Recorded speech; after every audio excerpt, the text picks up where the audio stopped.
This is Brianna Lee doing a presentation on vulnerable population health concerns, and my population that I will be covering is minors who are pregnant or parents.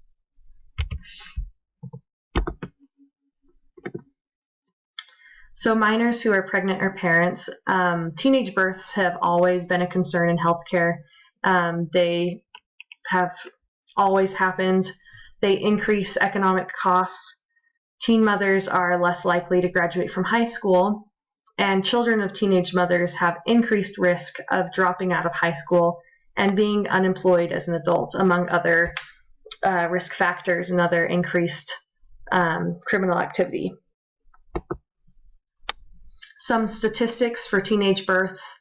Globally, the teenage birth rate for women aged 15 to 19 years, which is the age for every statistic here, this rate was 44 births out of every 1,000 live births in 2018. The birth rate for the United States in 2017 was 18.8. So this number is likely decreased because the United States is not a third world country and has access to healthcare and other resources. The number of teenage births increased for third world countries. In Utah in 2017, the teenage birth rate was 15.1.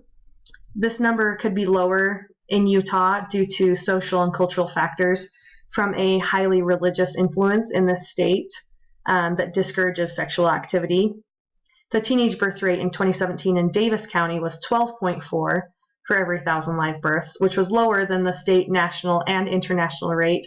This could be because there's I mentioned in Utah there's a high religious influence. In Davis County there's a high number of members of this religious organization, so that could be why this number is lower than other counties in Utah. Social determinants of health that are affected among this vulnerable population. The biggest one would be access to educational opportunities. This is highly affected when teenage parents struggle to attend high school or college after having their baby.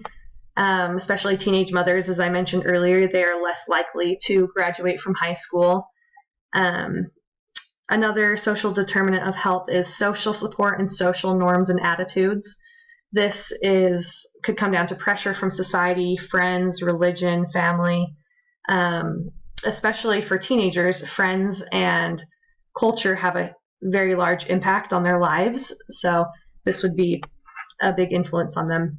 Another social determinant of health would be socioeconomic conditions, and this could be teenage parents struggling to pay for and care for their child, having to pay for childcare so that they can attend high school, or having to pay for childcare so that they can work to care for their child and pay for their child. These would have very large impacts on the teenage parents. Specific concerns for teenage parents: physical for the mother. Teenage mothers have a higher morbidity and mortality rate during labor and delivery. They also have increased risk for preterm birth and small for gestational age babies.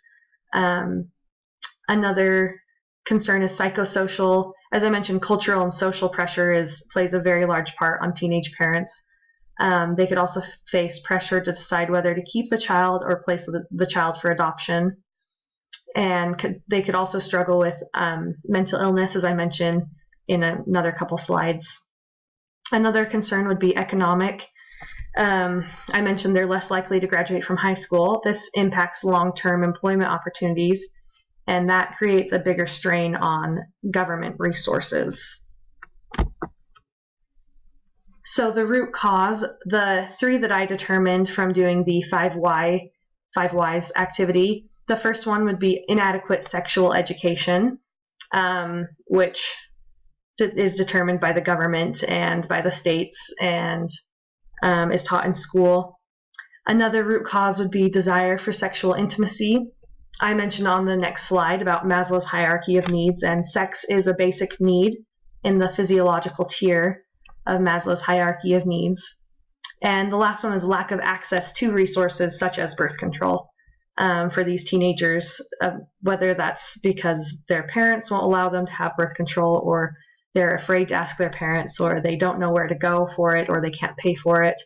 But the lack of access to birth control is another root cause of teenage births. So Maslow's hierarchy of needs, there are 5 tiers. The physiological tier needs are often met for this vulnerable population.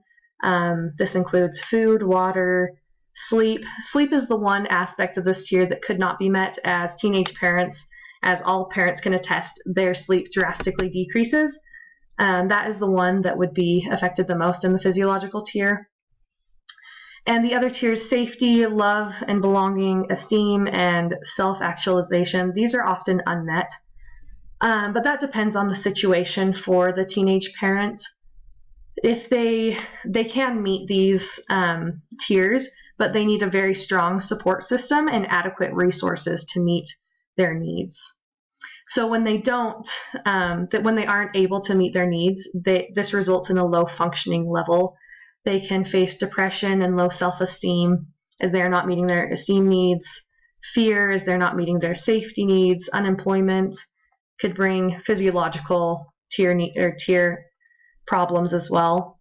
And the health outcomes from that, higher risk for mental illness, sexually transmitted disease risk, as well as others, non-communicable and communicable disease risks, as I will mention in the later slides. So communicable disease risk is increased for this population. Half of all new cases of sexually transmitted diseases in the U.S. occur among young people aged 15 to 24. And there are 20 million new cases a year, and those are only the ones that are reported. So there could be even more than that. So decreasing the risk of getting an STD, the biggest way to decrease is abstinence, abstaining from sex, or using protection such as a condom. That can be helping teenagers not get sexually transmitted diseases, as I mentioned earlier, better sexual education, better resources, and access to birth control. Non-communicable disease risk, they do have an increased risk for this. Risky behaviors such as teenage pregnancy, sexual activity is associated with tobacco and alcohol use, poor nutrition. So these increase the risk of non-communicable diseases such as heart disease. So preventing the use of the above mentioned substances, the tobacco and alcohol, and better nutrition for teenage parents and expecting mothers will help decrease the risk for non-communicable diseases such as heart disease and diabetes. So harm, teenagers are at a higher risk for intentional and unintentional self-harm. This is because they face a large amount of pressure and they have a lot of self-esteem issues. As I mentioned on Maslow's hierarchy of needs, depression and anxiety play a large part in that, and helping teenagers understand their worth, meeting their self-esteem needs, and helping them will help mitigate this risk. And being harmed and or harm to others, teenagers who engage in risky behaviors such as sexual activity and substance abuse are at an increased risk of being exposed to violence and engaging in criminal activity. So this risk can be decreased by providing better resources for teenage parents and helping teenagers engage in healthy behaviors, helping them understand their role in society, helping them find the resources that they need. So this last slide is my references, where I found my information, and I think that is all. Thank you very much.